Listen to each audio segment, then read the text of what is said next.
Hey there, everyone. This is your friendly neighborhood illegal alien here. I want to talk about diversity in comics and the comic book industry. I just saw a post from a guy who said that, people bitching about women and stuff in comic books is, you know, wrong because there's really no diversity in comic book shops and stuff like that. Well, just to give a little background on me, during the 80s and 90s, I worked at a major comic book chain. And it was a very popular comic book chain. It was spread out through a lot of different cities in the area, and they were going to expand before the comic industry bursted. Um, and my first actual manager at one of these comic book shops was a woman. So right there, we had a comic book shop managed by a woman, and I was an employee there. We had all their shops that were run by a variety of different other minority areas. It wasn't all designed by white male industry. We had a diverse group of managers, employees, and even customers. Especially in our in the industry at the time in the place, we were in malls, big malls, and so we got kids, parents, moms. We got everybody coming into the store, looking at comics and buying comics, and moms would come in and buy comics for their kid's birthday. Little girls would come in and look for, comics that were good for girls, and that was our job, was to sell them at the time to them. I mean, this was the time that the industry, Marvel, that Image Group from Marvel merged over and formed Marvel Image Comics. And we had the death of Superman. We had people coming in just buying boatload of comic books, trying to think of the investment of the comic book industry.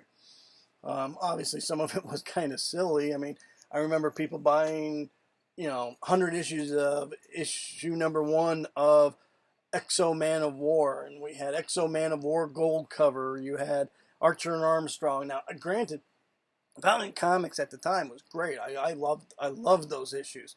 I just didn't think they were going to be that big of a collectible to buy 100 issues of.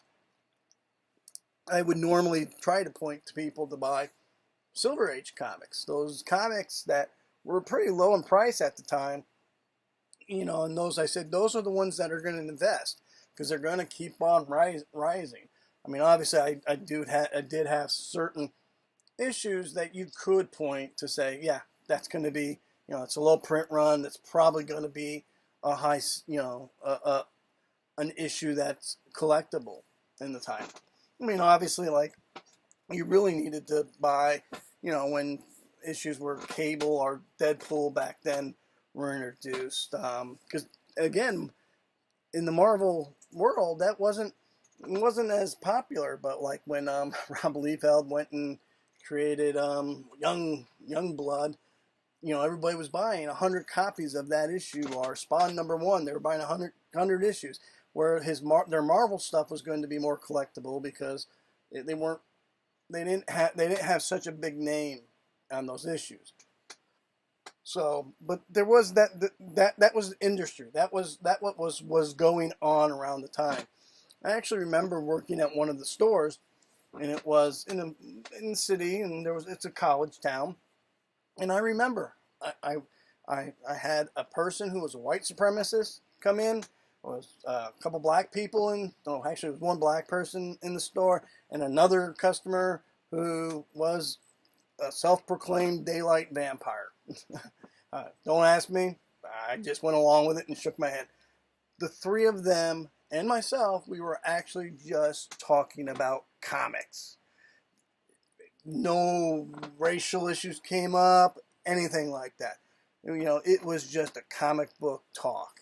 And what I found interesting is that's what brought us together. That's what we could could bond on, even for that short period of time in the store. You could bond on comics. Because what did comics present to people? Presented people as individuals.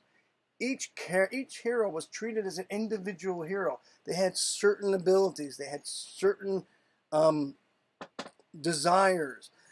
They were made human.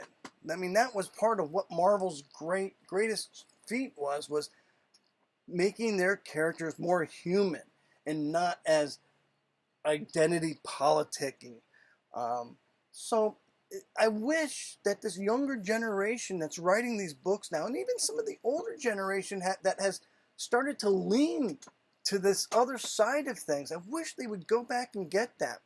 That we as collectors and even fans who were into the industry and still are. I mean, I go to New York Comic Con every year, and I go to all the local cons in my area as well. So it's I'm still trying to get tickets to San Diego. That's always the hardest one to get into. But I enjoy the fandom. I enjoy the comics. I enjoy talking to artists. I enjoy talking to the writers.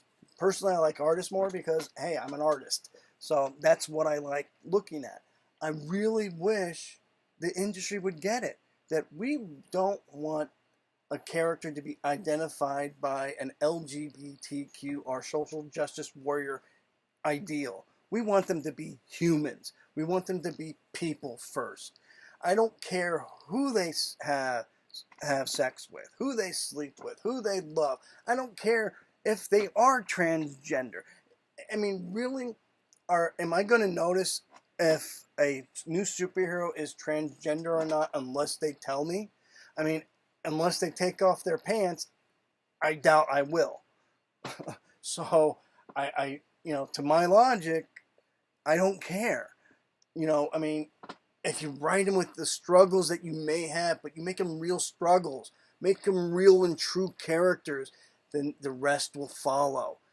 And there is diversity in comics. For crying out loud, go to a comic book store, go to a freaking convention, and you will see that there are not just fake geeks walking around. There's people who love comic books, who love talking to writers, who love talking to artists, who want to meet you all. Stop pushing that there is no diversity in comics, and there has never been. Even there has been plenty of women writers and artists, and black writers and black artists, and purple artists and writers as well. It's been there. So that's all I have to say. It's really let's focus on what makes us all enjoy comics, and that's that we can all be individuals like our superheroes are and have fun and enjoy their struggles. So that's about it. If you like what I'm talking about, hit subscribe, and if you don't, well, the aliens are going to abduct you sometime soon.